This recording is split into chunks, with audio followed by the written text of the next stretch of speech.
En esta ocasión vamos a presentar este libro, se llama Foucault no fue a los baños Ecuador, que es lo hice hace algún tiempo, y vamos a contar con la participación de compañeros y compañeras de la universidad y de otros lados. Con nosotros la doctora Julia Salazar, de aquí de la Pedagógica, tiene un chingo de años aquí en la Pedagógica, pero sigue siendo joven.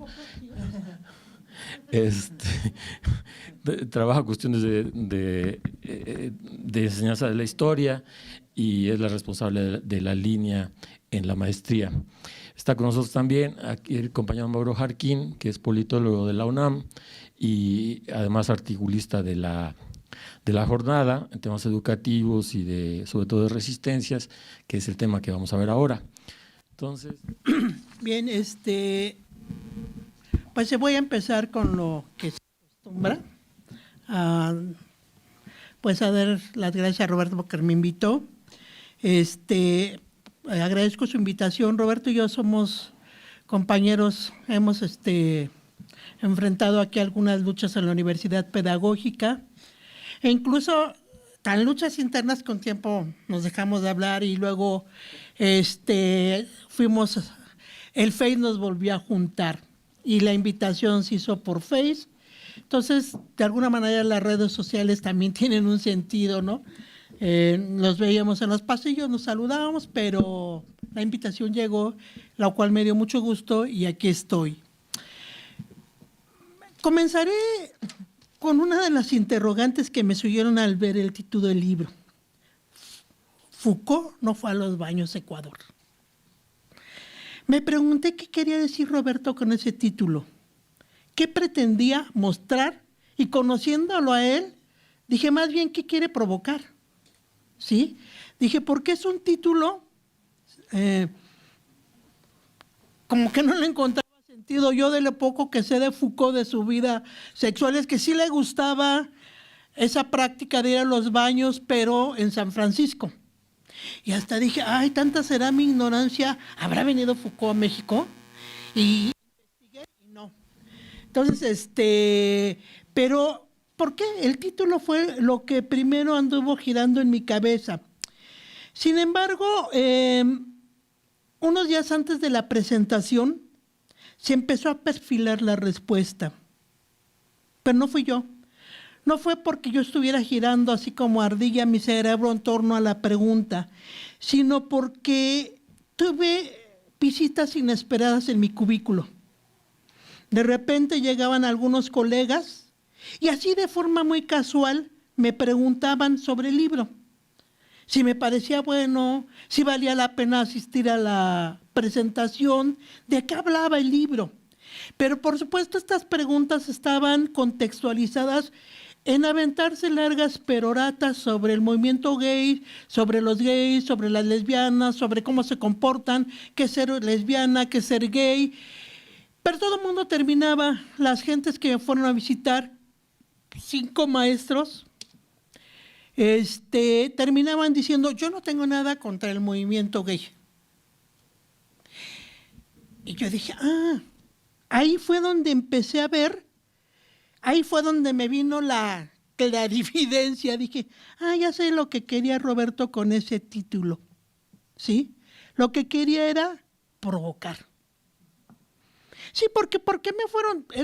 Son compañeros con los que los saludo, platico, pero llegaban y me hablaban de sus fobias y de sus filias, ¿no? Me hablaban de casos concretos, uno hasta una historia larga, me contó de una lesbiana muy malvada que le pegaba a su mujer. Y entonces dice entre las lesbianas, pero también entre los gays hay de todo.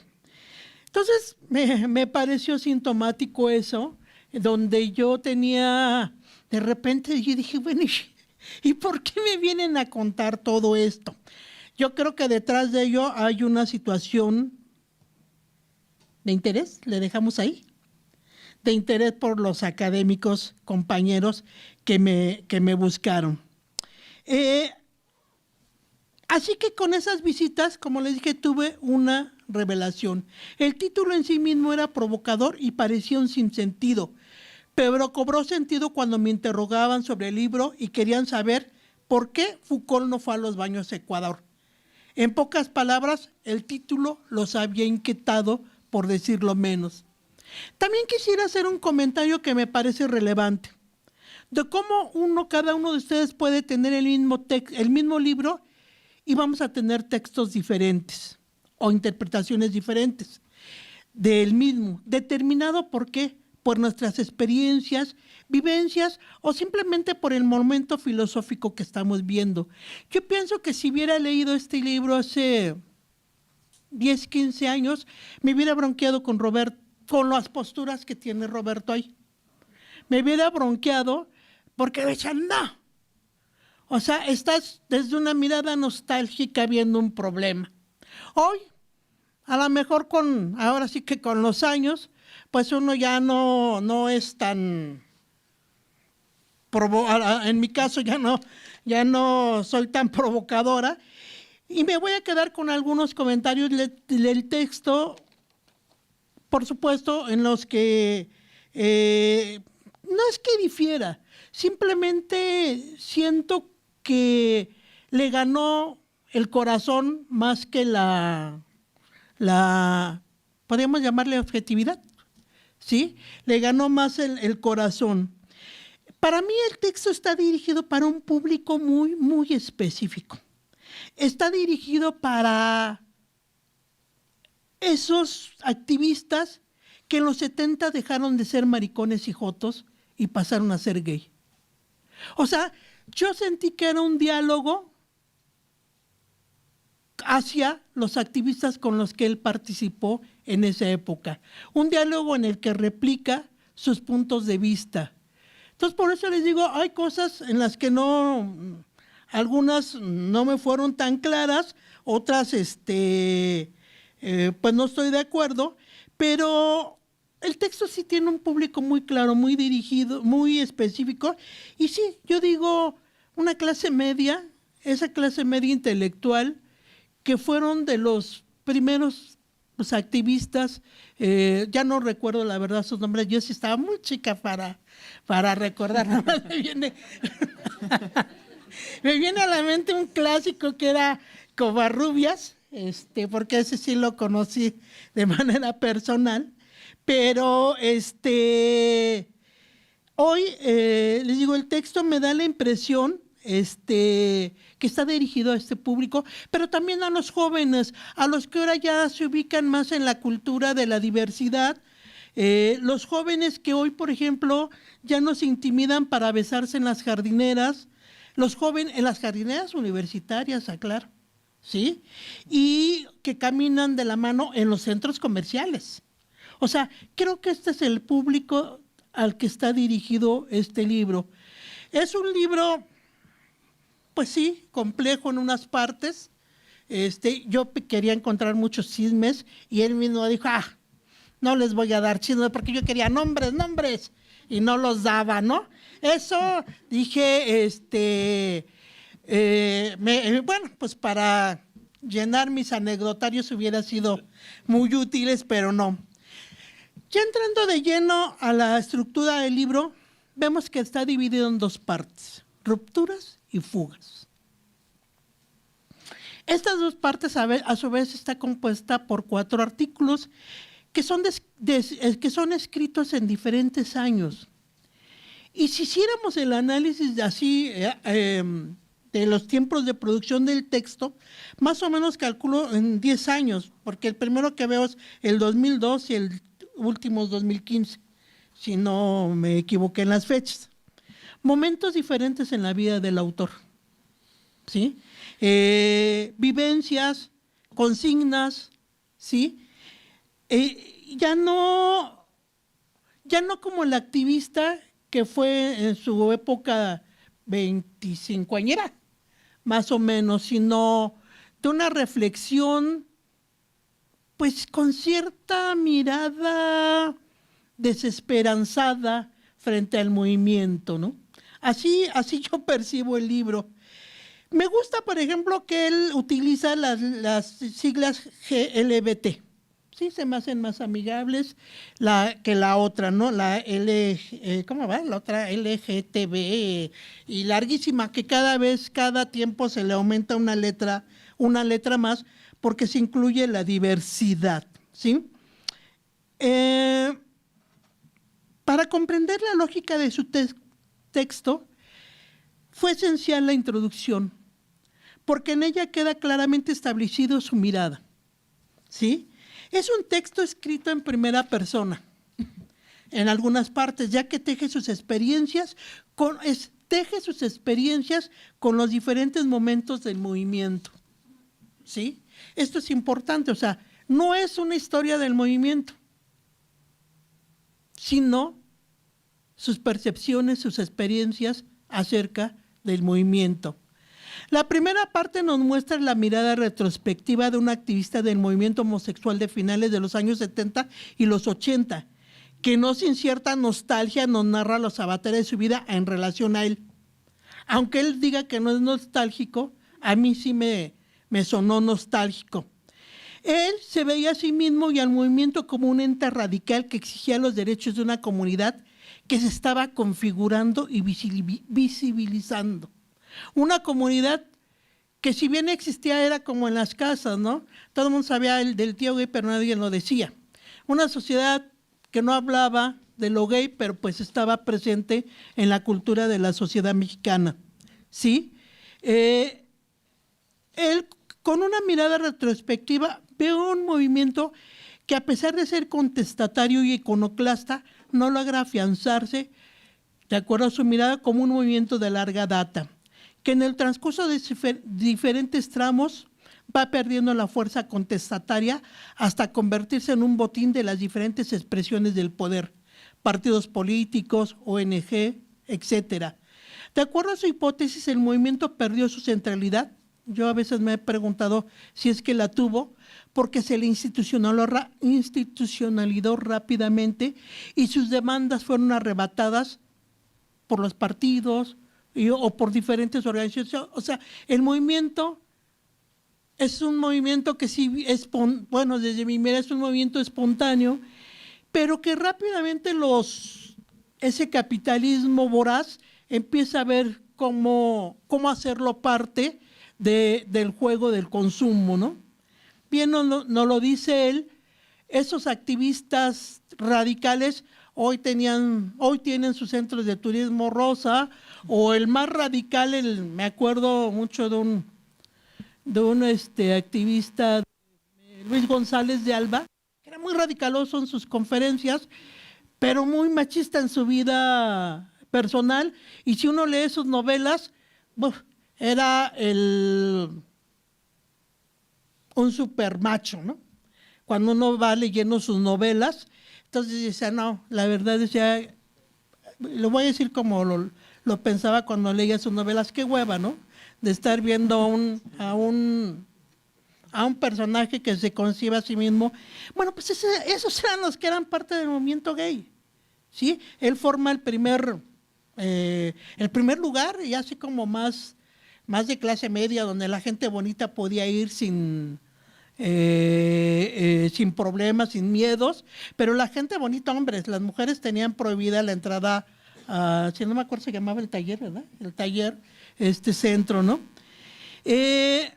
Solo para recordar precisamente, la primera marcha gay fue en 1978, hace 40 años. Desde entonces se han repetido las marchas y se puede observar que año con año estas manifestaciones iban reclutando cada vez mayores contingentes.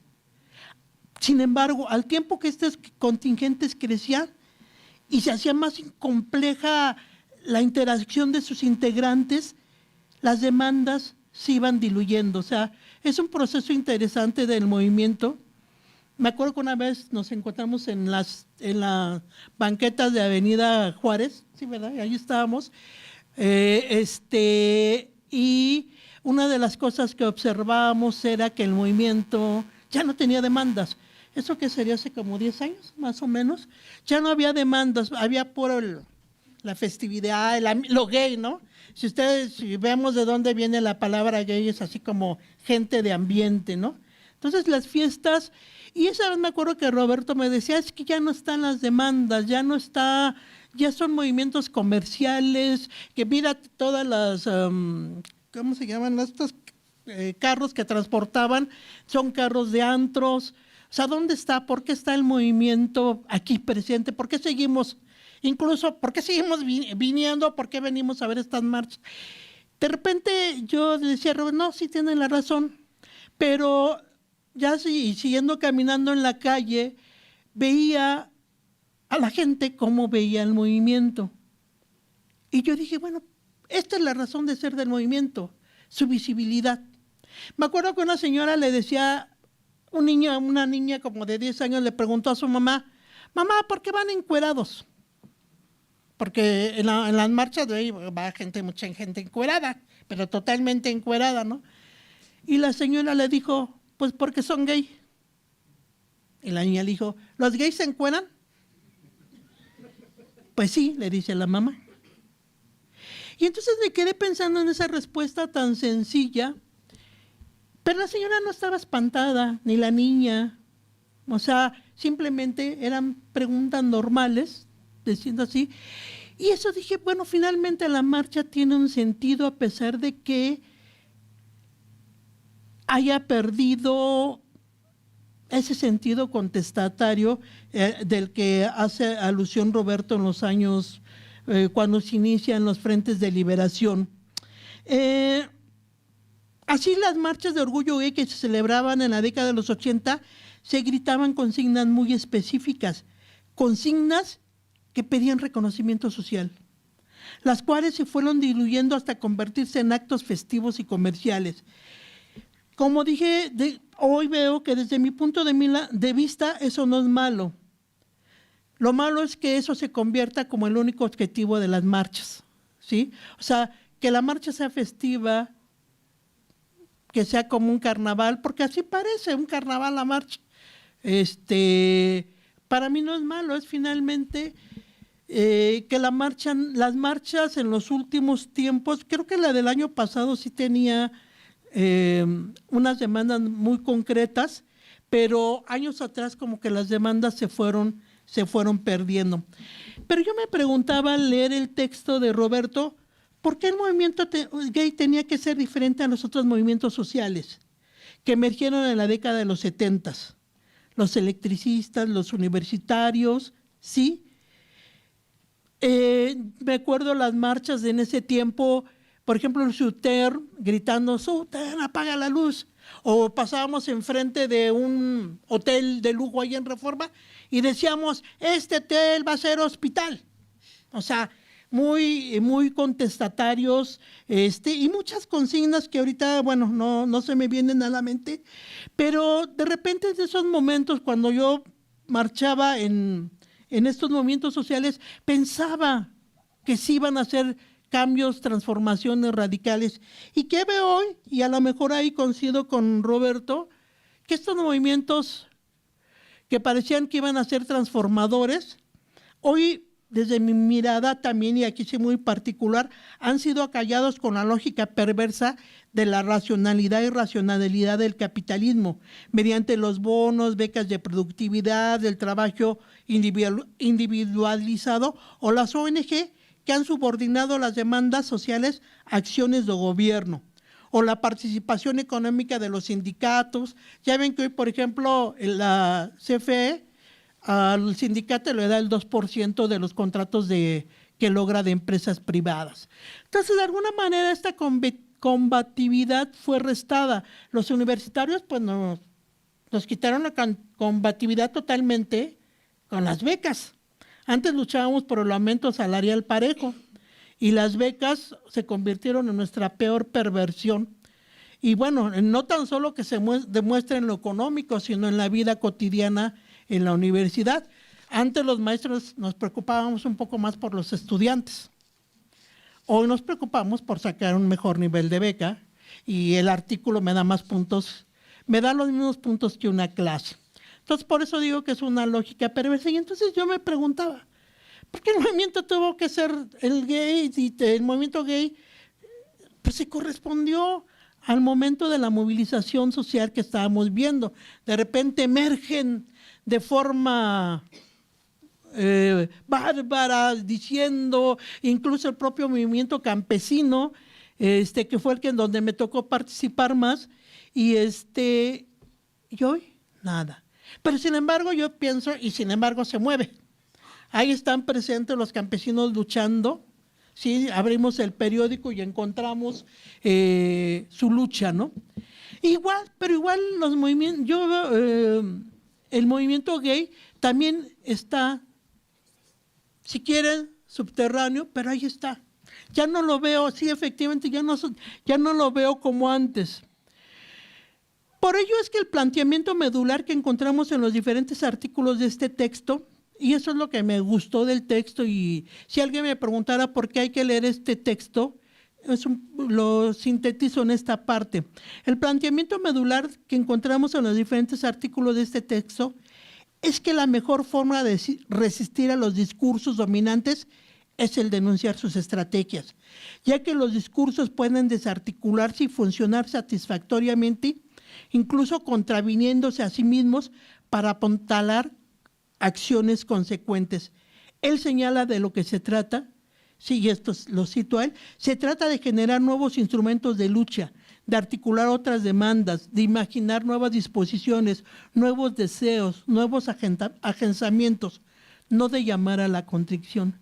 Creo que eso para mí es lo más... Eso que aporta Roberto al estudio del movimiento gay me parece lo más importante, es de alguna manera desmenuzar los discursos para encontrar nuevas formas de lucha. Es importante señalar que el planteamiento medular de este libro nos remite al trabajo de Foucault. O sea, ¿qué más?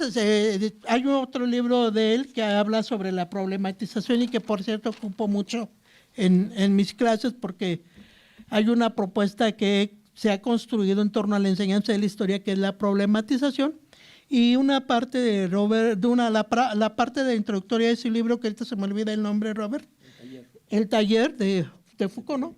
La primera parte habla de la problematización y es un poco lo que hizo Roberto, problematizó, claro, desde su mirada, este movimiento, pero no tan solo eso, sino quiere buscar o que se busquen alternativas, ¿sí?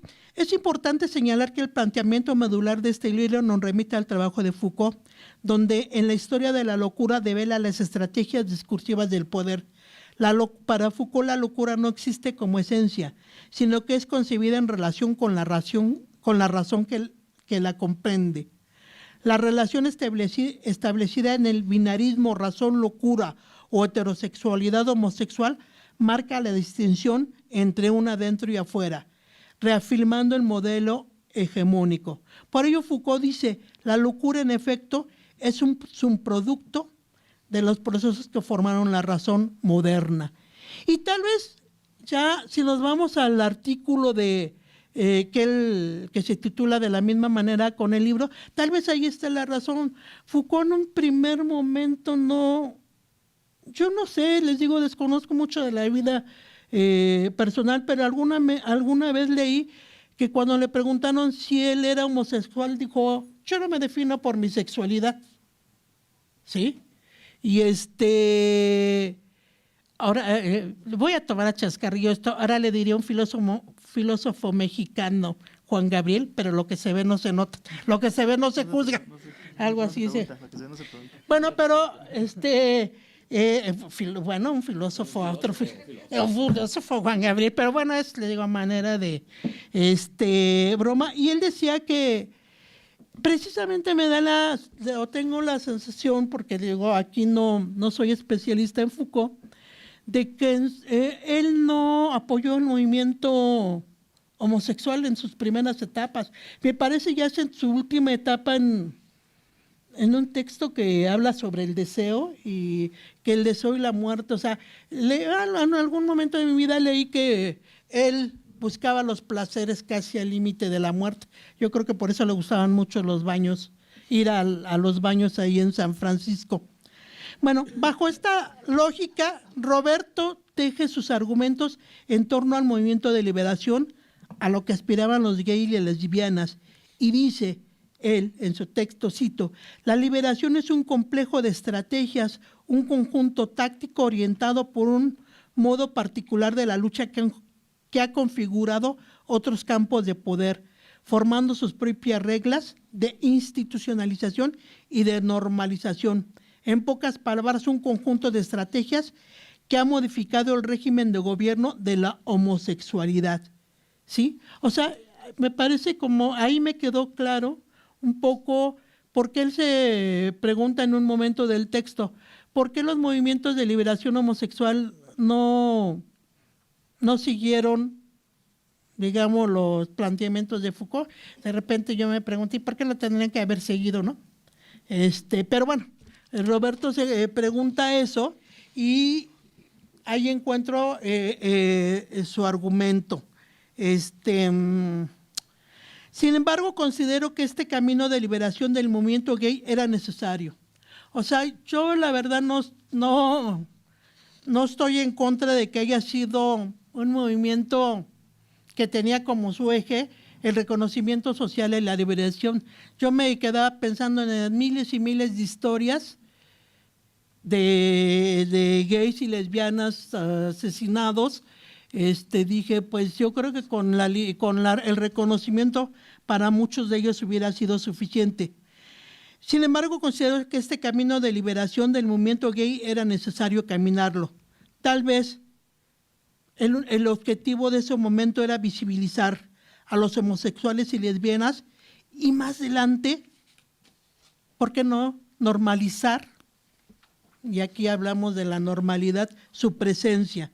Efectivamente no era un movimiento planeado, sino que sobre la marcha se fue construyendo sus definiciones y metas, por llamarlo de alguna manera, ¿sí? Porque lo gay, como lo dije al principio, pues está presente, estamos aquí, está aquí, pero no lo vemos o nos hacemos a un lado. Sí, después de terminar de leer el apartado sobre el capítulo que da el nombre del texto y de haber seguido la lógica de un discurso que se encontraba muy lejos de nuestra realidad, ahí es donde no logro encontrar como una respuesta lógica, no lógica, sino su argumentación no la logro embonar a mi propia experiencia, a mi propio horizonte desde donde yo veo el problema, ¿no? O sea, yo me pregunto ¿por qué el movimiento debió de haber no sido de liberación? ¿O por qué debimos? Hoy entiendo, pues, un poco por lo que dice Roberto, que esa liberación llevó por decirlo de alguna manera, a la opresión del movimiento, ¿no? O sea, la propia liberación creó sus cadenas de sujeción. Es como hoy decimos la liberación femenina, muchas mujeres dirán, pues no me hubieran liberado porque hoy tengo que trabajar, ¿no? Y aparte trabajar en mi casa, prefiero seguir sin ser liberada. Y es un poco el movimiento, o sea, la liberación tuvo costos, ¿no? Hoy, por ejemplo, el mercado gay es muy peleado, solicitado por las grandes empresas, porque es el gay de clase media gasta mucho en él, en su belleza, en su vida, gasta mucho en sus viajes. Entonces es un mercado muy, por lo que yo veo, muy exactamente. Entonces, pues a lo mejor a su pecado llevó la penitencia en el movimiento, pero yo creo que ese camino se debió de haber caminado y el camino de la liberación fue, para mí, pues necesario. Bueno, aquí dejaría para que se tranquilice este vato. Ok. Bueno, igual agradecer a Roberto la invitación y a ustedes la asistencia. Trataré de ser breve para dar como agilidad a esto. Primero, pues, tengo que hacer una advertencia de lectura. Yo leí el libro desde una mirada heterosexual y muy probablemente también heteronormada, motivo por lo cual, asistiendo a lo que decía la profesora Julia, es de pronto un tanto complicado aprender con H toda la diversidad de elementos, de emergencias conceptuales y de experiencias sensoriales que pueden estar situadas en un documento de este tipo. Es cierto que en sus textos clásicos, sobre todo en el de Economía y Sociedad, Max Weber decía que no era necesario ser César para poder entender a César.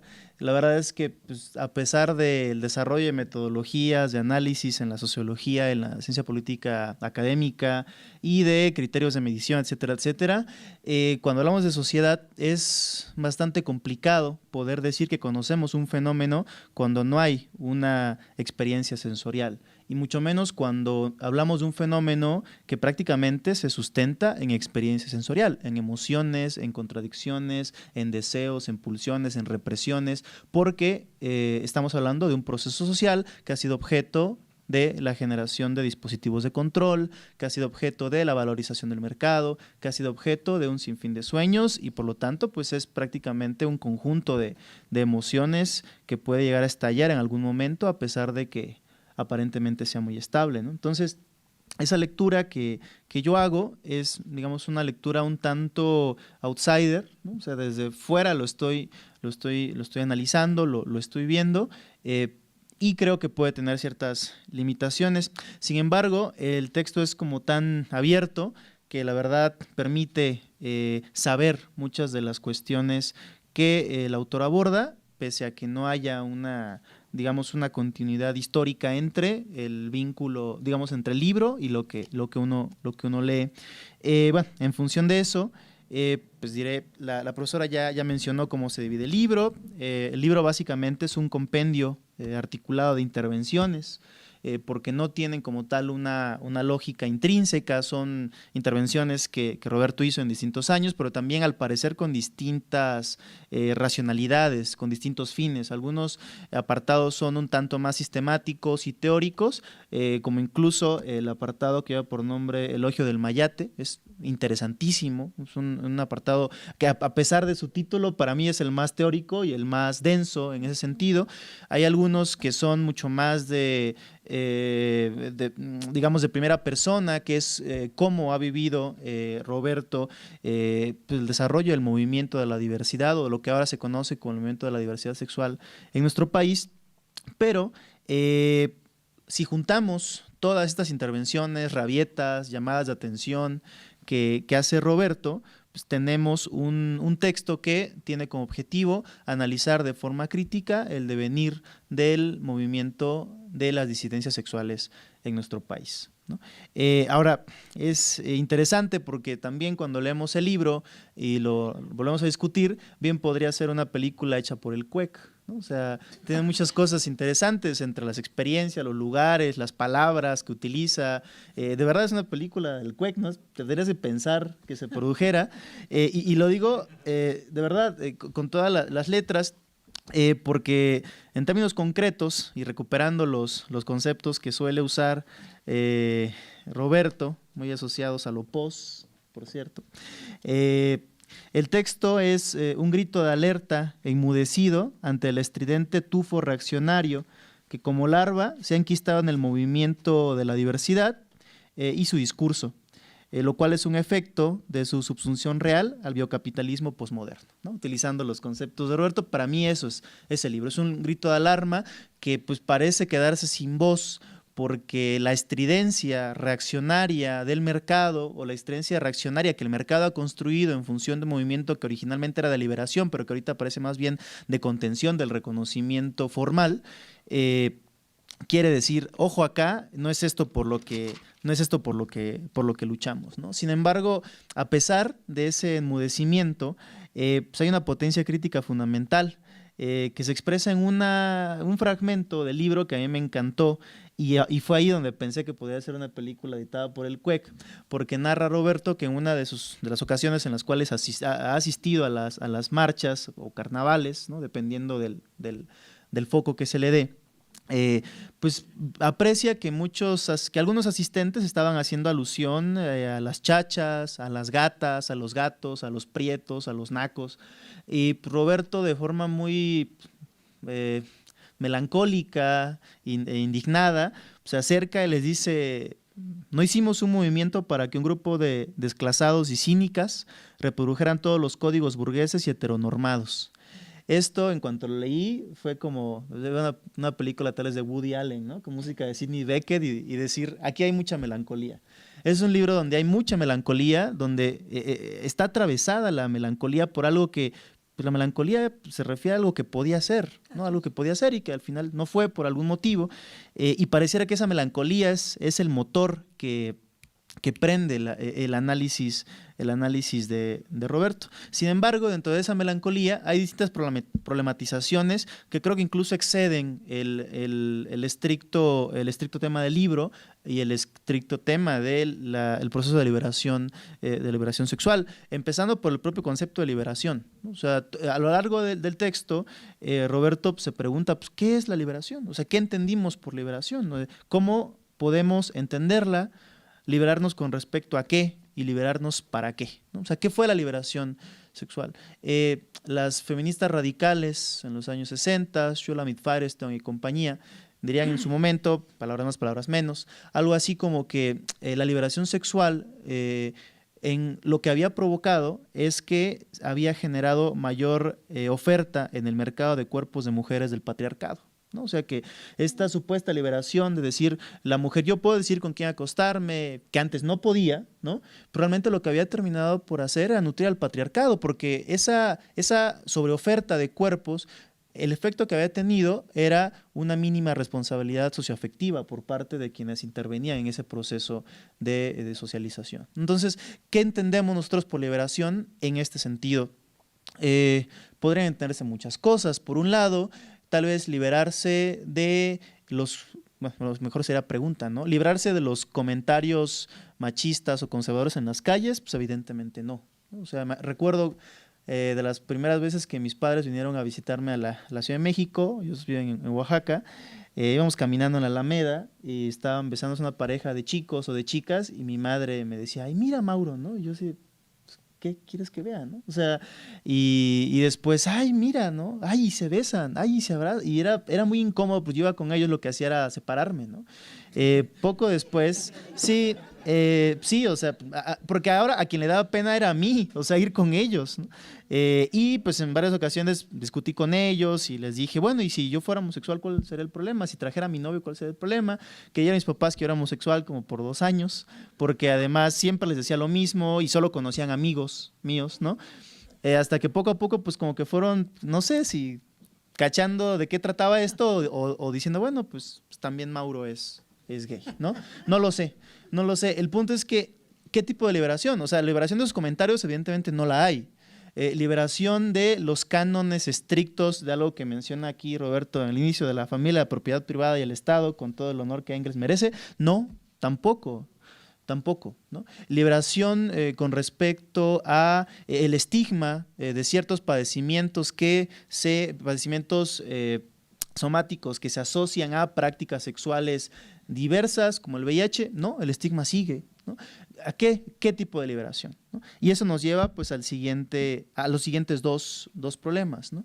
La liberación probablemente venga a partir de la cuestión del placer, o de lo que llama Roberto de la genitalización del placer al interior del movimiento. Es decir, se ha construido una especie de libertad del goce en donde aparentemente, tanto en el momento de la marcha, que al final de cuentas es un episodio, es un acontecimiento, como en el desarrollo de la vida de las personas que han formado parte de este movimiento, pues el goce ha pasado, digamos, de tener la posibilidad de ser sujeto de reconocimiento en la sociedad a ser pues sujeto de goce genital, ¿no? Y es algo en lo que pone mucha atención Roberto, no en un sentido moral, sino como un sentido de decir, esto fue lo que nos quedó. O sea, como no pudimos avanzar más de lo que como nosotros queríamos, nos tuvimos que conformar con vivir nuestra sexualidad plenamente, con hacer orgías, con desnudarnos en la calle, con hacer, bueno, en los términos del libro, ¿no? O sea, darnos unas mamadas en el,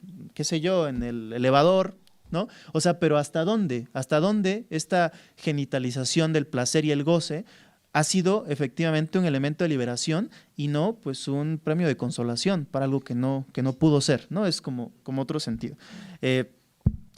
Y quizá esto se deba a que nuevamente problematizado en el texto, pues el movimiento sufrió, como prácticamente cualquier movimiento social, o con muchos movimientos sociales, un proceso de institucionalización, ¿no?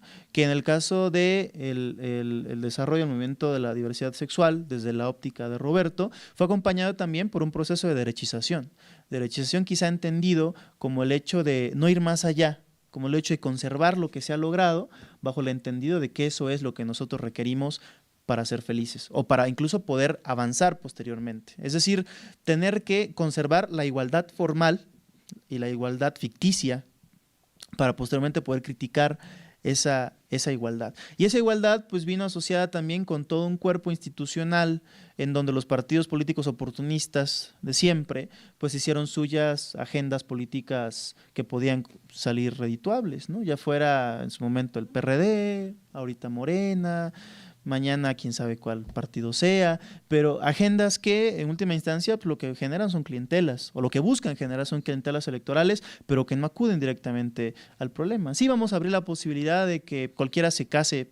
Híjole, el problema realmente es el matrimonio en última instancia. El problema, la necesidad de reconocimiento tiene que ir forzosamente por una intervención estatal que medie la relación entre dos individuos, forzosamente. Sí vamos a dejar, en este caso, que las mujeres puedan decidir sobre su cuerpo en cuestión de interrupción legal del embarazo. Ojalá así sea en todo el país muy pronto, pero bueno, el problema es eso, o hay un problema previo de fondo que el Estado no está atendiendo. Hay problemas de desigualdad que el Estado no está atendiendo, hay problemas de educación que el Estado no está atendiendo, hay problemas de falta de acceso a métodos anticonceptivos que el Estado no está atendiendo, etcétera. Sí vamos a iniciar una campaña para que todas las personas que vivan con VIH tengan acceso a retrovirales, bueno, antirretrovirales. El problema es eso, o hay problemas previos que el Estado no está atendiendo. Todo eso pues formó un proceso de institucionalización que terminó por comerse al movimiento.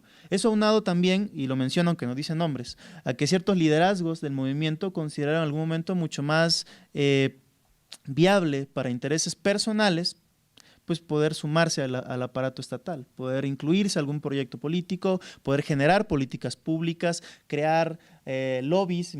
Con esto del lobby homosexual me recordó a los conservadores que hablan del lobby LGBTTIQ, ¿no?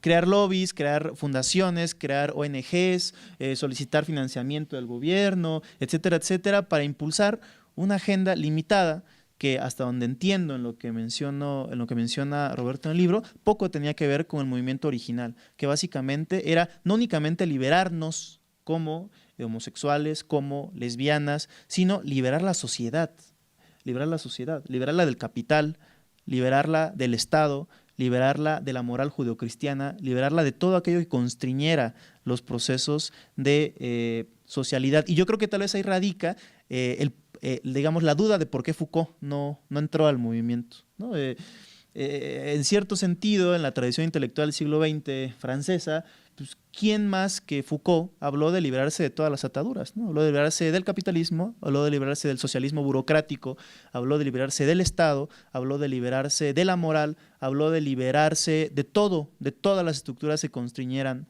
al individuo, ¿no? Y quizá más o menos por ahí iba esta duda, decir, ¿por qué no hubo recepción de Foucault si Foucault era quien lo promovía? Bueno, quizá pues porque las intenciones de Foucault no eran las intenciones de quienes lideraban el movimiento, ¿no? De ahí podría ser un asunto. Y ahora, esta institucionalización que conllevó una derechización entendida como el freno a la posibilidad de lo que no fue, pues fue impulsada y recuperada por el biocapitalismo, ¿no? Un concepto que le gusta mucho también a Roberto y que poco a poco me está convenciendo, pero creo que es interesante. Cuando leía el apartado sobre biocapitalismo, recordaba un artículo que Wolfgang Strick publicó en New Left Review hace, no sé, 8 años, donde hablaba del nuevo capitalismo, ¿no? En los 80s.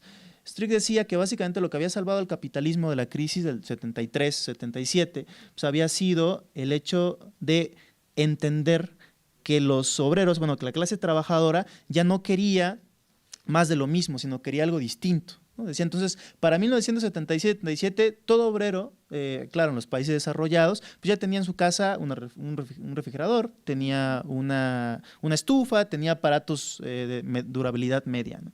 y había una sobreproducción de eso en los stocks de las grandes empresas. ¿Qué es lo que hicieron las empresas? Menciona Strick, fue personalizar el consumo.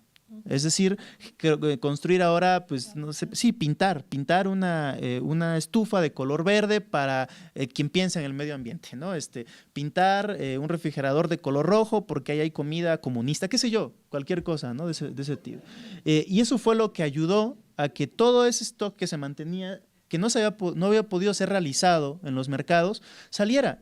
Entonces, digamos, la construcción de un capitalismo ad hoc a una demanda inducida, ¿no? Fue lo que salvó al capitalismo en ciertas cuestiones con respecto a consumo y producción. Ahora, si traemos esa discusión al asunto del movimiento de la diversidad, pues podríamos decir también que el capitalismo vio otra forma de poder salvarse, de poder salvar su crisis y sobre todo poder salvar su falta de legitimidad a partir de la inclusión de las disidencias a sus esferas de valorización. Y eso fue lo que hicieron con el movimiento LGBT. Y eso es lo que hicieron con la llamada nueva izquierda, y eso es lo que hicieron con el zapatismo, y eso es lo que el capital va a hacer con todas aquellas disidencias que no logren, no sé en dónde ni en qué punto radique esto, pero romper esa barrera de la lógica del capital que tenemos tan internalizada, ¿no? Ahora ese biocapitalismo, pues lo que hizo fue fomentar el consumo a mansalva de la comunidad homosexual prácticamente en todo, o sea, en la industria del sexo, desde juguetes sexuales, contenido sexual, de pornografía, turismo gay, proyectos inmobiliarios gays, etcétera, etcétera, apoyándose también del hecho de que en el propio movimiento homosexual pues estaba sustentado en diferencias de clase radicales, ¿no? Y creo que ahí podría tal vez entrar una crítica que podría hacerle a Roberto, que es pues, el punto de vista de clase. O sea, si analizamos a lo largo del texto, lo que vemos es un análisis crítico de una persona de clase media con formación intelectual bastante sólida que pues, lee el movimiento desde su perspectiva de clase mediero, con formación intelectual sólida, y que además una persona que supongo tuvo bastante éxito amoroso dentro de la comunidad homosexual, ¿no? ¿Han visto fotografías de Roberto de hace algunos años? Se parecía… Sí, en serio. Hay una donde se parece a George Michael, así, igualito a George Michael, ¿eh? Eso es importante, O sea, si recuperamos la categoría de capital erótico y vemos la funcionalidad del capital erótico dentro de la comunidad de la diversidad sexual, eso es fundamental. Entonces, estamos hablando de un intelectual de clase media, guapo, que está analizando un problema, pues tiene un sello de clase. Quisiera ver qué análisis de esto mismo podría ser un tipo de un barrio pobre de la Ciudad de México, no moreno ni negro, prieto, ¿no? En estas categorías racistas que se usan, prieto, pobre, ¿no? Naco además, ¿no? ¿Cuál podría ser la lectura que podría dar? Y yo creo que ahí tendría que ser la crítica, porque pues yo, con varios amigos que tengo que son son homosexuales y que son prietos, nacos y pobres, pues la lectura que tiene el movimiento no es necesariamente eso. O sea, ellos no encuentran como tal una deriva trágica en el movimiento del homosexual, porque para ellos no hubo liberación. O sea, porque ellos lo siguen lo siguen golpeando en Ecatepec, lo siguen jodiendo en Nesa, ellos siguen siendo el puto del barrio. Así, ellos siguen siendo el puto del barrio. Los lugares donde ellos ligan, en el último vagón del metro de la línea que va a Los Reyes o que va a Ecatepec, o sea, son lugares muy, muy, muy complicados, ¿no? Donde este proceso de liberación realmente no ha llegado, o ha llegado de formas muy, muy diferentes, ¿no? Entonces, yo creo que pese a las críticas que desde ese punto de vista se le puedan hacer al texto, lo que nos da es un panorama bastante amplio de por dónde analizar ese problema, ¿no? Digo, también Roberto no podría pensar absolutamente en todo, qué aburrido sería que hubiera un texto que pensara en todo.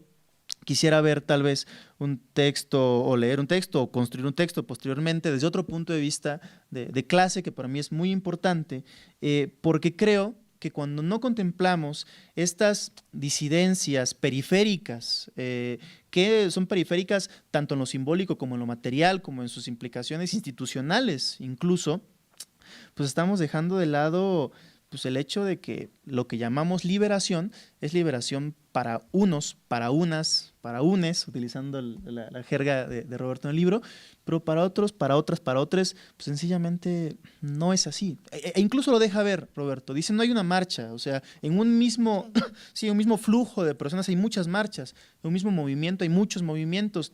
Bueno, habrá que decir entonces si cuando hablamos de después de la liberación, pues nos estamos refiriendo a después de una liberación, que es básicamente pues, la liberación del mercado en los movimientos disidentes sexogenéricos, ¿no? Y creo que es el punto fundamental, del texto. O sea, esta liberación particular que fue subsumida por la lógica del capital, es decir, fue creada sí como un nicho de mercado, pero también como un elemento de producción de subjetividades procapitalistas, pues hacia dónde nos está llevando.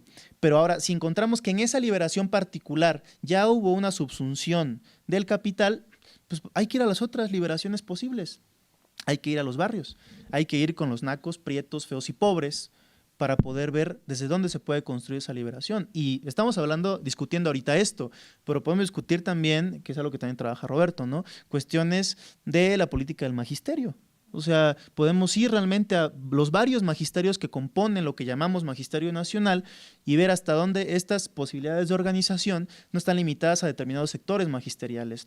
Y cómo dentro de incluso aquello que podemos considerar un espacio homogéneo como la educación rural o los profesores rurales, hay también una diversidad brutal, ¿no? Entonces yo creo que ese texto es una palanca, es una cuña para poder ir abriendo espacios, para poder mantener diálogos también que quizá no querramos tener por muchas cosas, por el tabú del lenguaje, porque yo jamás en ningún texto había escuchado mamadas, ¿no? Que dijera, pues hay que darnos una mamada, pues, me reí, ¿no? Cuando lo leí. Dos, por la crítica tan ácida que caracteriza mucho a Roberto, ¿no? O sea, una crítica muy directa. Y tres, porque romper ese tabú del lenguaje asociado a esta crítica ácida está respaldada por un marco teórico bastante potente que creo que habría que recuperar, ¿no? Entonces, para mí es eso, es una denuncia, pero también es un análisis que creo que sitúa un problema muy general de nuestra vida, que es la subsunción real de nuestra vida social al biocapitalismo, en un problema muy específico, y creo que más que una predicción del desastre, habla de un análisis del desastre que puede no serlo tanto si es que las cosas cambian o nos atrevemos a cambiarlas, ¿no? Y eso sería todo. Gracias. Al hacer la lectura del texto me remití un poco a aquello que en la experiencia cotidiana de aquellos que hemos vivido el movimiento y que en buena parte hemos criticado en algún momento, quizá con mayor o menor digamos soporte teórico o conceptual, lo que ocurre dentro de él. Me identifiqué en algunos elementos, posturas respecto a lo que significaba la comunidad y si es que había o no una comunidad respecto a eso. Bueno, voy a hacer la lectura para hacerlo mucho más rápido y ya después si hay necesidad hago algunas pausas. Bueno, ya se plantea que es una crítica del movimiento LGBT, aunque el autor, bueno, por cuestiones de pronunciación modifica al GLIP, algo así. Hace un recorrido de las transformaciones sociales que significa la colaboración de gays y lesbianas en el ámbito político y en la conformación de procesos de subjetivación de una supuesta comunidad. Y digo supuesta porque durante muchos años también, quizá en este tránsito que después se explica en la transformación de la marcha, se empiezan a generar una serie de disidencias respecto a quiénes fueron los que inicialmente ocuparon el espacio, digamos, o los puestos políticos de dirigencia del movimiento y quiénes después llegan a suplantarlos y cómo es que ocurre ese momento de transición. El autor refiere que se pasa de ser revolucionarios, rebeldes, desafiantes, irredentes y contestatarios a ser tan convencionales como para casarnos, formar circuitos económicos o votar por candidatos políticos y formar parte justamente de esos partidos políticos. Es decir, al final se logra la igualdad. Sin embargo, se plantea 3 preguntas a partir de estas ideas. ¿Cómo es que nos volvimos tan convencionales? ¿Desde cuándo se aspiró a reproducir lo que antes se denunciaba? ¿Y desde cuándo somos los principales defensores de la familia, la propiedad privada y el Estado que mencionaba Camaura, ¿no? En este sentido, me parece que el autor lo único que intenta relatar es, digamos, cómo es que se generan instrumentos de lucha para articular demandas, para imaginar una serie de nuevas disposiciones y deseos y de agenciamientos. No obstante, bueno, desconozco si la doctora no lo alcancé a escuchar, se menciona mucho sobre el movimiento de liberación y Roberto dedica hace años un primer libro justamente sobre el movimiento que se llama Después de la liberación, en donde él cuestiona el destino de las estrategias liberacionistas y cuestiona las complicidades de la liberación con la construcción capitalista, y que si bien no desarrolla, digamos, de manera muy particular, sí deja algunas razones histórico-políticas de la derechización del movimiento, de su institucionalización y de cómo este movimiento ha girado en torno al capitalismo y que tiene que ver, digamos, no tiene que ver solamente con la circulación de mercancías o en la producción de valor, sino que tiene que ver con la creación de la subjetividad gay, y a partir de la cual el movimiento empieza a pertenecer a esquemas de reproducción de capital.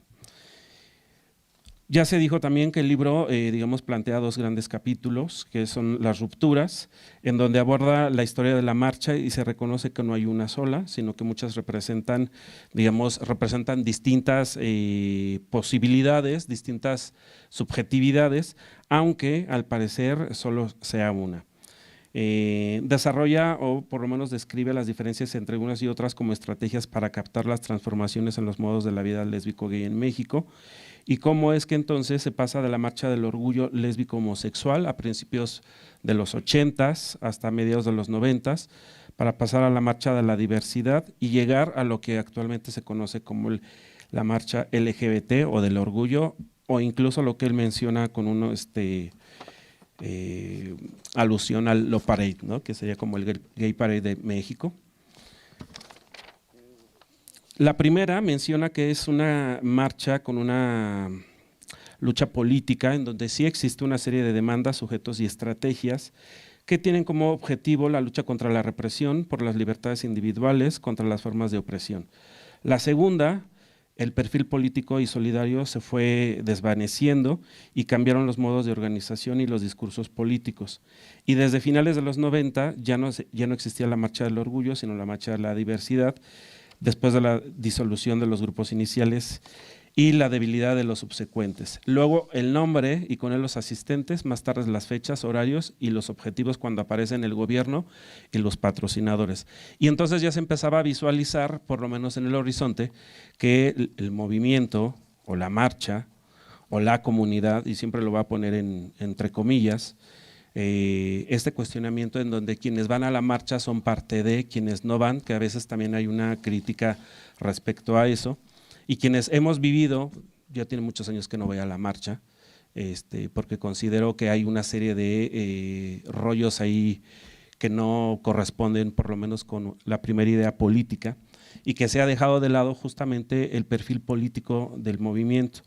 Se ha procurado, como ya se decía, al asumirse parte del mercado, la marcha y el movimiento, pues entonces se predominan, digamos, los aspectos mercantiles de consumo en los antros, en los cafés, en una serie de productos y que, digamos, van invisibilizando aquello, digamos, por lo cual en su origen, digamos, se manifestó con cierto entusiasmo la marcha y que en aras, por ejemplo, también de lo que comentaba la doctora Julia, pues sigue habiendo, sí, efectivamente sigue habiendo crímenes de odio, sigue habiendo transfeminicidios y sigue habiendo una serie de cuestiones, por ejemplo, que están ahí presentes, pero que en aras del consumismo y del capitalismo pues se dejan de lado, ¿no?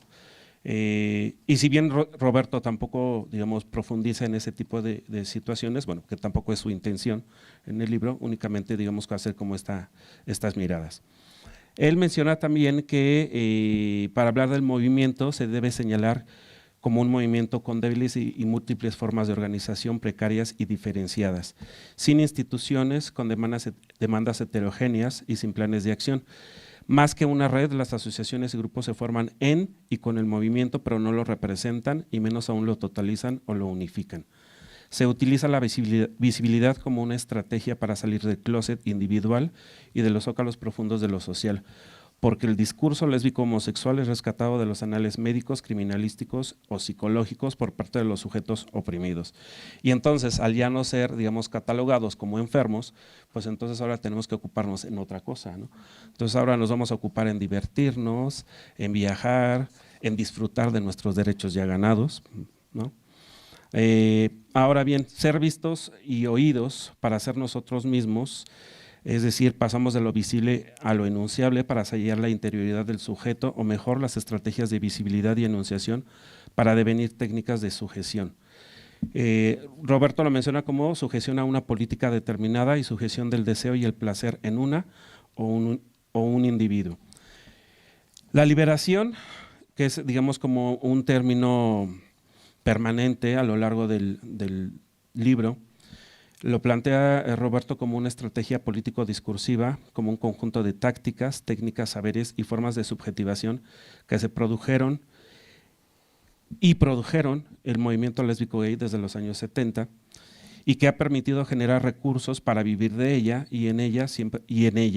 Y hace una crítica también a cómo algunos sujetos que fueron parte de esos liderazgos del movimiento, sobre todo en la década de los 90s, empezaron a generar una serie de asociaciones, de espacios comerciales que les ha permitido vivir ¿no? Y que han producido una serie también de mercancías, de objetos que son fácilmente consumibles para aquellos que se definen como parte del movimiento.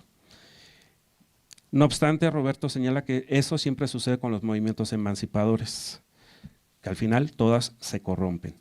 La liberación lésbico-gay ha terminado por ser un buen negocio, sobre todo para sus dirigentes, sus comerciantes y sus representantes. Afirma el autor que hay que desconfiar de la liberación, aunque menos por sus negociantes que por encubrir nuevas ataduras y por generar nuevas exclusiones. Quizá ahí también que no profundiza, tiene que ver con la idea de que al interior o parte de este discurso de igualdad, de equidad, de no discriminación, pues al interior de la propia comunidad siempre existe también estos comentarios discriminatorios de exclusión, clasistas, de todo tipo, ¿no? La liberación, se haya realizado o no, dice Roberto, se permanece o se haya interrumpido, se ha convertido en una estrategia para velar los nuevos poderes. Poderes que tienen que ver, yo creo que más bien con, pues no sé si con un elemento construido en lo colectivo, que creo que tiene tintes de muchas cuestiones colectivas, porque bueno, pues ahí está, pero creo que también tiene que ver más con espacios, digamos, con poderes que se han creado desde lo individual. Y recuerdo un poco lo que decía Mauro hace rato respecto a las disidencias periféricas, en donde, bueno, pues al final los que viven en la Ciudad de México sí tienen, digamos, como una serie de condiciones muy distintas, por ejemplo, a los que viven en la periferia de la ciudad o los que viven en algunas zonas de provincia, en zonas rurales, en donde esta liberación, pues ni siquiera en términos discursivos ha llegado, ¿no? Y en donde las prácticas familiares, escolares, siguen siendo, digamos, de mucha humillación, de mucha discriminación y cosas de ese tipo. Dice Roberto que la liberación nos ató al sexo y lo centró en los genitales. Se volvió totalitaria puesto que se construyó una nueva subjetividad. El gay o la lesbiana está construido por redes de sujeción ligadas con el poder y el sexo. Creo que parte de esta liberación, que a mí no me queda claro cuál habrá sido la liberación inicial, porque tampoco lo establece Roberto ni en el primer libro ni en la introducción de este. No sé si tenga que ver con un asunto aspiracional respecto al tipo de reconocimiento que se buscaba, respecto a la normalidad que se pretendía, pero me parece que lo que sí ha posibilitado esta, digamos, liberación es una construcción identitaria que está ligada sobre todo al ámbito sexual, y él lo plantea en este sentido. El mercado gay se centra sobre todo en la genitalidad porque es mucho más fácil vender, es mucho más fácil consumir y es mucho más fácil regular. Mencionaba Mauro también la idea de algunas situaciones respecto a la liberación de algunas cuestiones respecto a las mujeres, pero bueno. La liberación creando el mercado gay, es decir, un segmento poblacional reconocido y diferenciado, en una población que se autoconstituye y se identifica como mercado potencial, luego como reguladora de la producción a través de la identificación de deseos, ambiciones, estilos, gustos, placeres, íconos, expectativas. Y ahí es entonces donde pues, la genitalidad además, digamos, también se hace presente, porque dependiendo de los deseos, de las ambiciones, los estilos, sobre todo en el ámbito gay, se plantea mucho la cuestión del activo del pasivo, ¿no? Y entonces si te vistes de tal forma, ya ni siquiera necesitas decirte, únicamente que te vean, se nota que estés pasivo, se nota que estés activo, ¿no? O se nota que estés loca en otros términos, ¿no? Digamos, eso va creando también, digamos, este proceso identitario, digamos que son codificados y convertidos, sobre todo al final en mercancías. Últimamente está muy, no sé si de moda, pero por lo menos poner digamos, de manera visible el hecho de la vida saludable, digamos, y eso también puede ser quizá una aportación del mercado gay, ¿no? Ser fitness, y entonces si no eres fitness, pero además hay una connotación también de cierto tipo para la gente gay, ¿no? Las musculocas, y entonces solamente es la apariencia. Sí, claro, porque entonces hay una apariencia de masculina, pero en realidad pues juegan un papel más femenino, ¿no? Aquello que se menciona como los pasivos. El autor plantea que esta colisión histórico-estratégica de la identidad gay, la producción inmaterial y la valorización en un capitalismo de símbolos, de sensibilidades, de gusto y de la vida, es el famoso biocapitalismo, y ese, menciona, es el enemigo a vencer. Reconocer las trampas que se han construido para decir basta y retirarse del dispositivo del capital y del sexo. Que yo lo veo muy complicado, por cierto, ¿no? Dado que la gente gay generalmente suele adherirse tan fácilmente a las cuestiones de consumo y etiquetarse de cierta manera. El libro es básicamente una crítica de la liberación como modelo teórico-político, como modelo estratégico en el que resulta de la puesta en funcionamiento de postulados de Foucault relativos al dispositivo de sexualidad. Estas son las condiciones que hacen posible y necesaria la emergencia de la teoría queer, en donde menciona que no solo la aparición de nuevos problemas debe manifestar la multiplicidad de las relaciones de poder, sino conformar un régimen de gubernamentalidad gay afianzado en el dispositivo de sexualidad.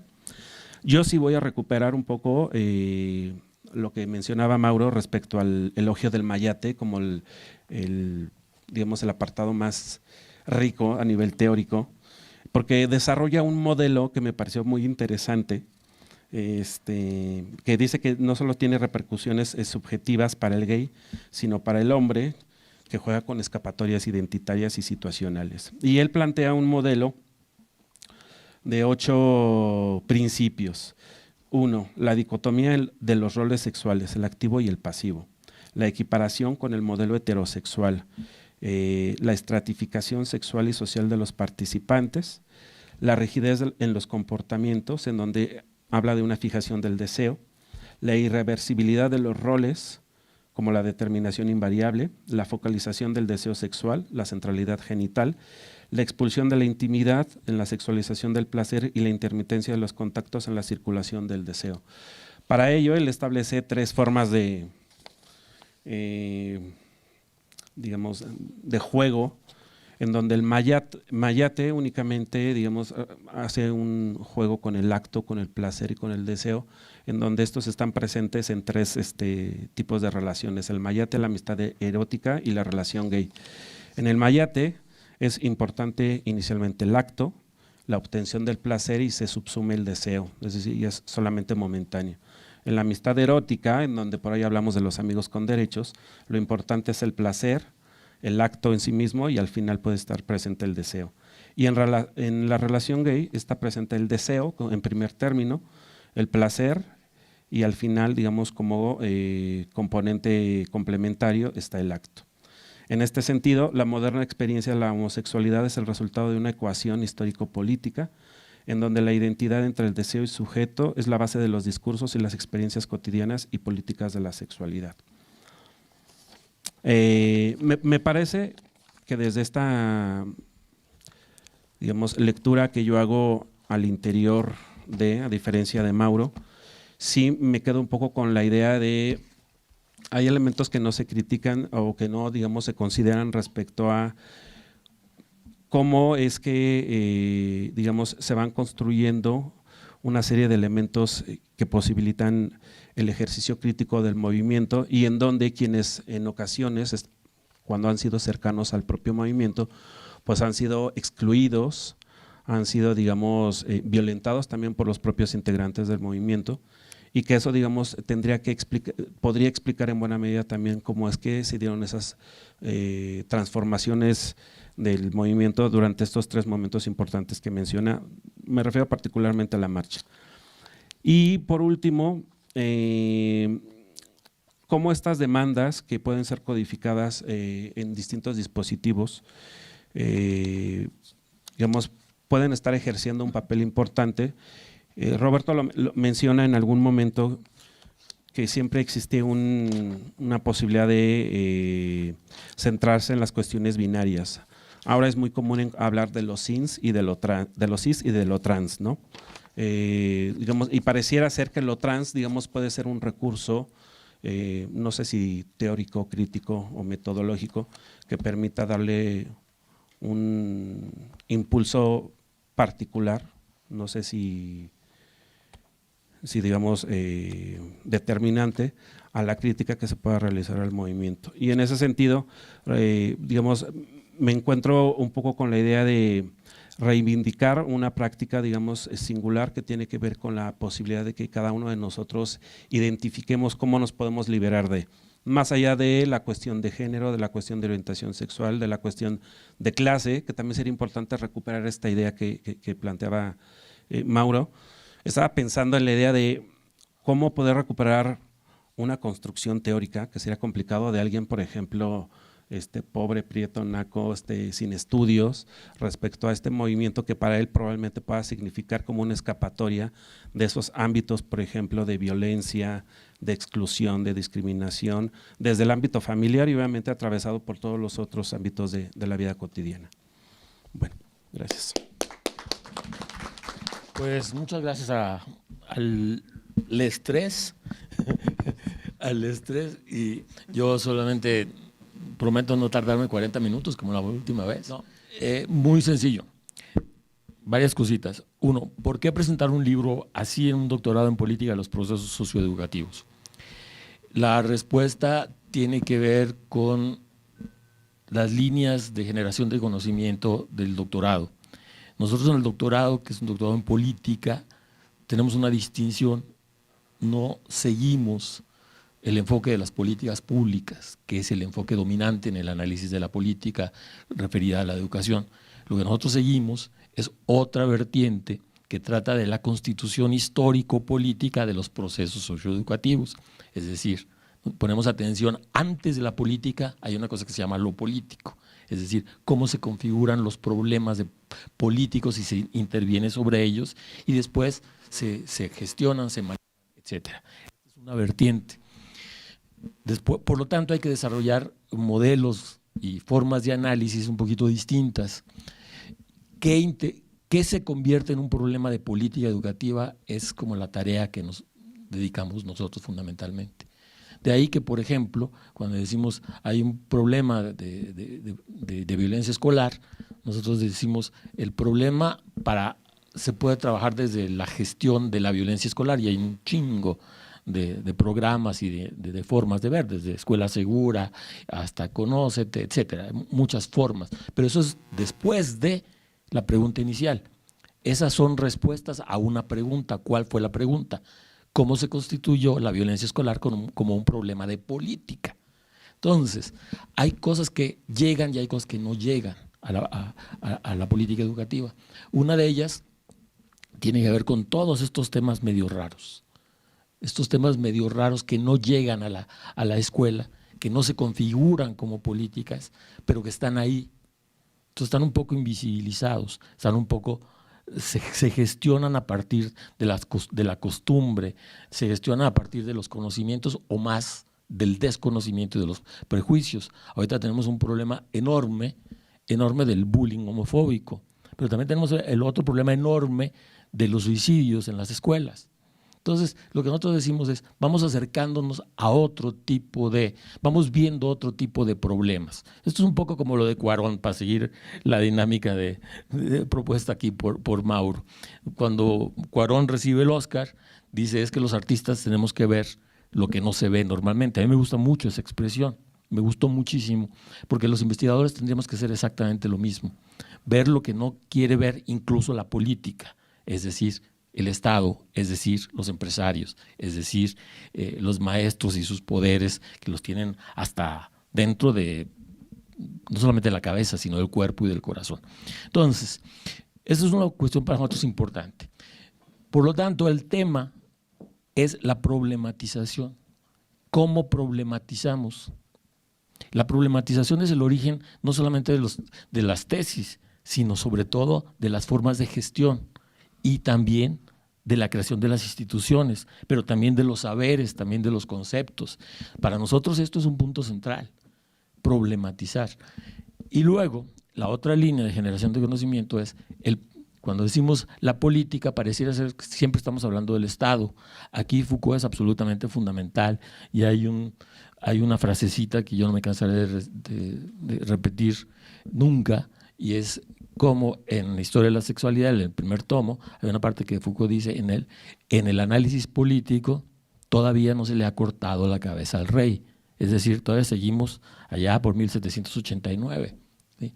¿Qué quiere decir esto? Que seguimos pensando la política en términos de Estado, en términos de instituciones, en términos de organizaciones, y no seguimos pensando la política en términos de relaciones. Y cuando hablamos de términos de relaciones, queremos decir automáticamente el problema del poder y lo que está asociado inmanentemente a él, que son las resistencias.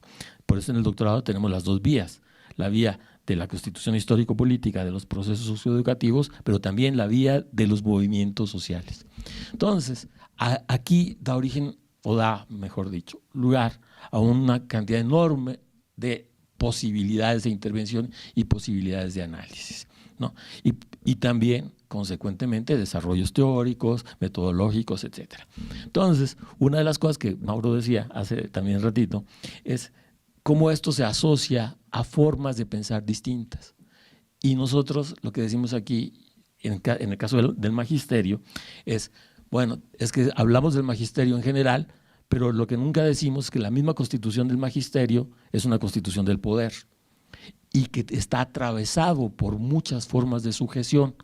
Y cuando llegamos a decir en algún momento dado es que la CENTE es una forma de organización de las resistencias para gestionarlas, también queremos decir que al interior de la CENTE se generan procesos de sujeción de los maestros que nosotros tenemos que investigar. Como no somos, ni tenemos puesto, ni queremos tener puesto en la CENTE, pues podemos decirlo abiertamente. Pero entonces te marca formas de análisis totalmente distintas que parten de los problemas inmediatos y formas de la sujeción. Entonces, ¿qué tiene que ver todo esto con el choro de un libro sobre la crítica al movimiento? Tiene que ver con el asunto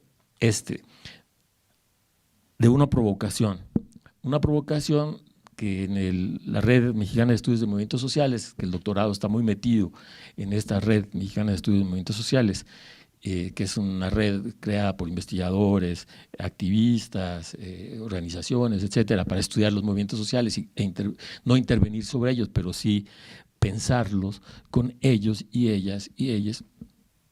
Decían, ¿y por qué siempre, cuando hacemos análisis de los movimientos, y a mí me lo dijeron directamente cuando hice un análisis del 132, se hace como loas al movimiento? Y terminaba diciendo, es que el 132, y a mí me sigue usando mucho el 132, porque es una ruptura con formas de organización, de pensar, etcétera, distintas. Y yo hacía este análisis y alguien me dijo en la red, ¿y por qué siempre son así como hay resistencias a formas del poder, se organizan, ¿no? Y entonces nosotros los investigadores hacemos la loa del movimiento. ¿Y cuándo se hace una crítica? Y yo decía, es que hay de críticas a críticas, ¿no? Hay críticos tipo Krause, por ejemplo. Krause, es que está es lo de hoy, ¿no? Donde Krause no hace crítica, Krause pontifica, y en lugar de los hechos, sus opiniones se convierten en hechos. Es una perversión del análisis histórico bastante extraña, donde al análisis histórico se le está poniendo una opinión por delante. Tendrían que haber hecho esto, tendrían que haber hecho lo otro, etcétera, etcétera. O sea, ese tipo de críticas yo no las quiero hacer, porque entonces es una crítica todo menos materialista, en todo caso platónica. Entonces, ¿cómo hacemos crítica al movimiento, a los movimientos, sin decirles qué es lo que hay que hacer? Sin decir, tendrían que haber hecho esto y entonces no hubieran tenido tantos problemas. Ese tipo de crítica no me interesa. Yo, ¿quién chingado soy para andar diciéndole a gente que puso la vida, el cuerpo, los intereses ahí, lo que tendrían que haber hecho? Me parece una mamada. O sea, francamente, ese tipo de crítica no es el que yo quisiera hacer. Pero ¿qué sí quisiéramos hacer? Bueno, pues resulta que el buen Marx hace muchos años inventó una cosa que se llama la crítica de la economía política, y esto tenía que ver con cómo analizamos la constitución de los problemas históricos, sus límites, sus posibilidades, sus contradicciones, etc. Y este es otro tipo de crítica. Y yo no sé si estoy dentro o fuera o al lado aquí como los compañeros, dentro de esta cosa llamada el movimiento, porque yo creo que justamente ya no hay eso. Yo más bien me ubico así como que salgo cuando quiero y me meto en otros lados cuando quiero, me valen madres absolutamente si estoy dentro o fuera, porque pues, no me interesa ese tipo de posición. Lo que me interesa es cómo criticamos a un movimiento que en los años 70 decía que había varios problemas y uno de ellos era la patologización de los deseos homosexuales. Otro de ellos era la persecución de los deseos homosexuales, ¿no? Y esto generaba individuos particulares. Es una cosa bien interesante, porque podías tener relaciones homoeróticas, pero no ser gay, ni ser homosexual. Y eso, pues muchos de ustedes lo saben. Digo, no les sé su vida particular, pero simplemente estadísticamente ahí se puede ver clarísimamente el negocio. Entonces, no se identifican. Entonces, pero si se identificaban, había un pedo. Y entonces, esa despatologización, descriminalización y generación de una subjetividad subyugada doblemente es lo que dio origen al movimiento. Entonces, ni madres, y así decía la banda, ¿eh? Y así decía la banda, ni enfermos ni criminales. Simplemente vatos ahí, igual que cualquier otro pendejo, igual, exactamente igual, nada más que con una particularidad. Pero esa particularidad hay que cuestionarla. Y entonces eso generó todo un movimiento. Y a mí me interesa mucho el tema y este es un tema teórico, creo que hay estudiantes aquí, ¿verdad? Casi todos son estudiantes de maestría. Sí. Es un tema teórico bien interesante, es el tema de los acontecimientos. Resulta que allá en los años 70 era impensable que una bola de maricones y de lenchas y de lesbianas y cosas horrendas fueran a decir que eran exactamente igual a todos los demás, que nomás tenían una particularidad y salían a la calle y protestaban y tenían argumentos y tenían unas cosas verdaderamente impresionantes. Yo le dedico una de las 20,000 dedicatorias, que me extraña que aquí la banda no haya dicho, del libro, es a una chica que me encantaba, se llama Claudia Hinojosa,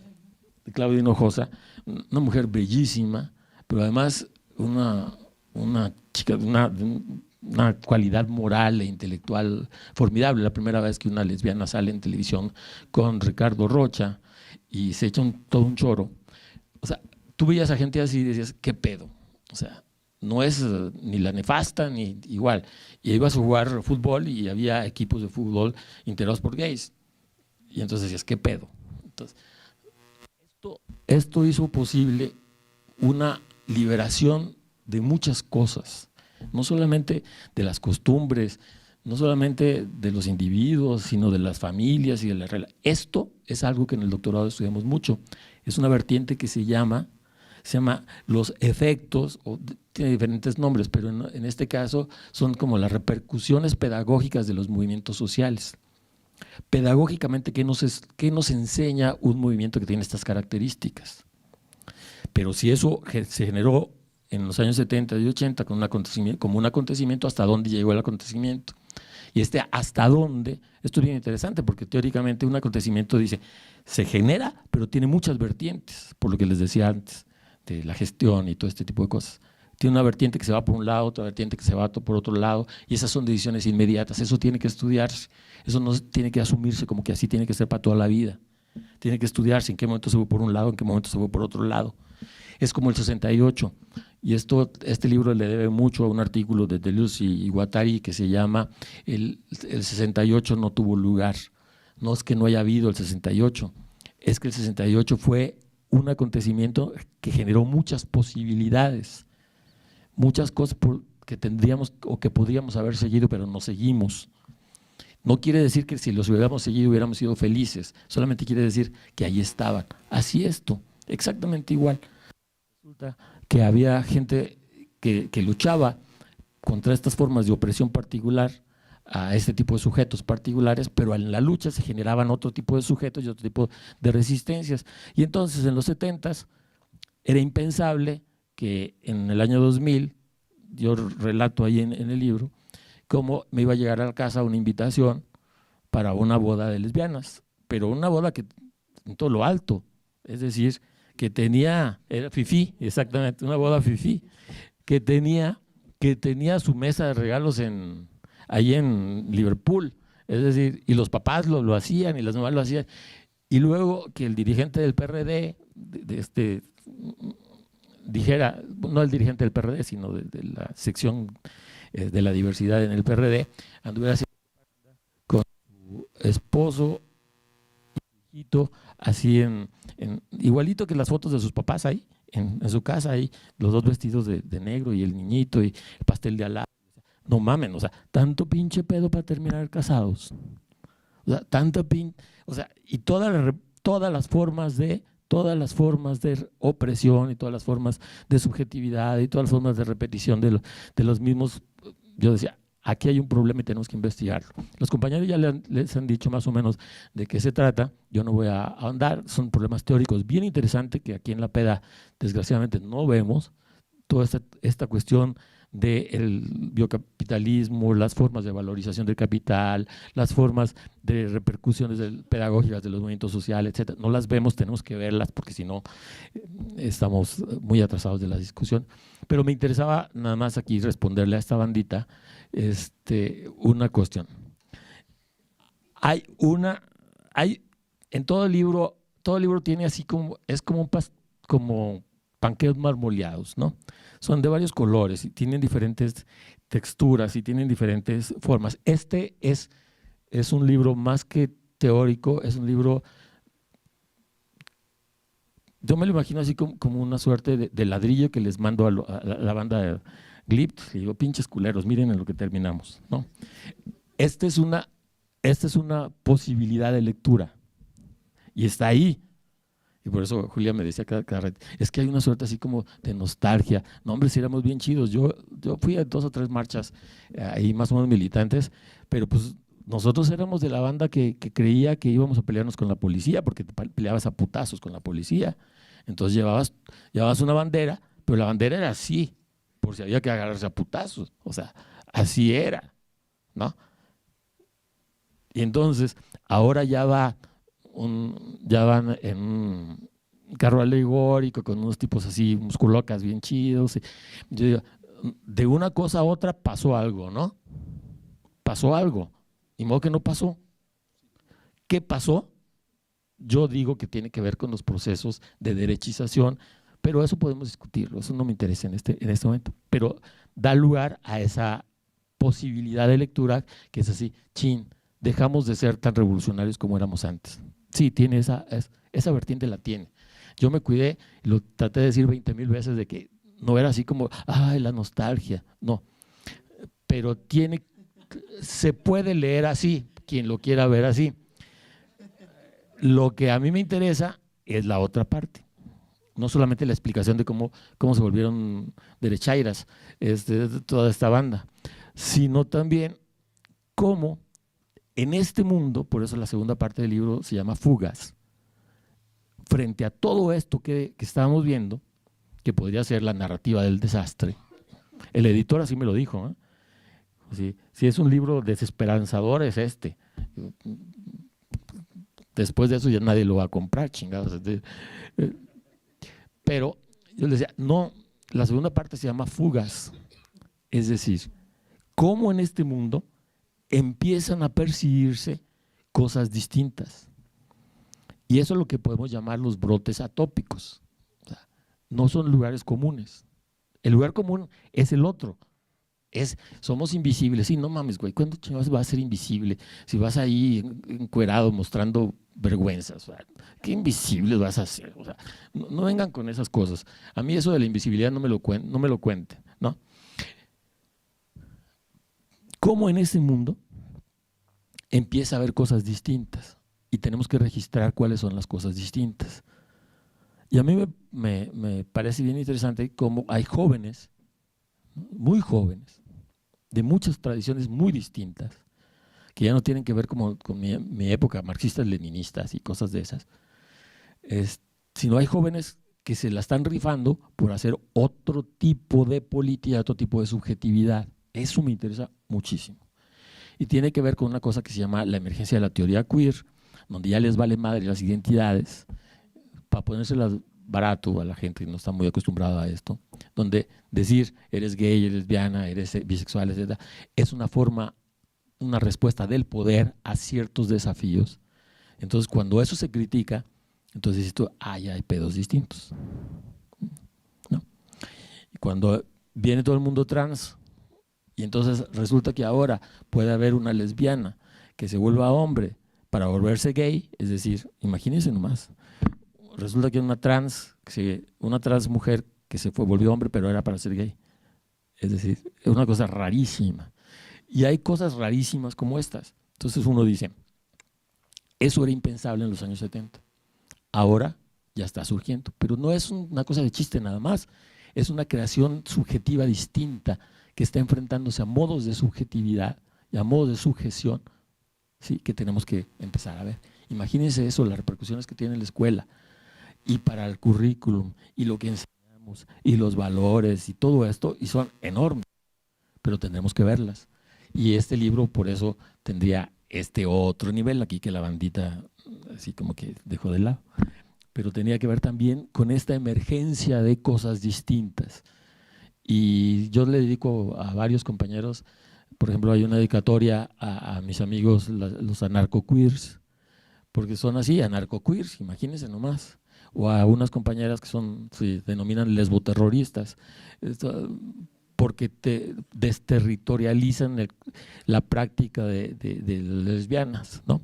O a otros compañeros que tienen unas prácticas de vida y de sexualidad totalmente distintas a las que nos vemos. Entonces este libro tiene que ver con todas estas cosas, pero básicamente es menos teórico. Digo, tiene sus trampillas ahí, porque pareciera ser muy, muy sencillo, pero después se vuelve complejo. Y básicamente era un libro para decirle a la banda que vive muy cómodamente viviendo de la liberación y decir que todavía no estamos liberados, para decirles no mamen, güeyes, ahora hay otro mundo, hay otras formas de verlo y ustedes se están convirtiendo en unas pinches vulgares reaccionarias de mierda. Por ahí. Muchas gracias. Dentro de lo diverso hay partes que están siendo denotadas como elementos también de ruptura, ¿no? Y que no se están quedando con la tendencia de lo derechizado o lo institucionalizado, que es como dijera el dicho ese, ¿no? Dentro del Estado, todo, ¿no? Fuera del Estado, nada. Entonces, pero siempre hay cosas que están fuera del Estado y que están planteando rupturas, que el movimiento gay sería una parte, pero habría que ver en esta que yo creo que es en el fondo la propuesta metodológica de ir estudiando las rupturas o lo que quiera dentro de esos procesos de ruptura. Y la pregunta sería eso, si hay un potencial y tendría que verse la otra parte, los procesos de derechización, pero también los procesos de rupturas de resistencia y también que van dando eso. Esa es la pregunta.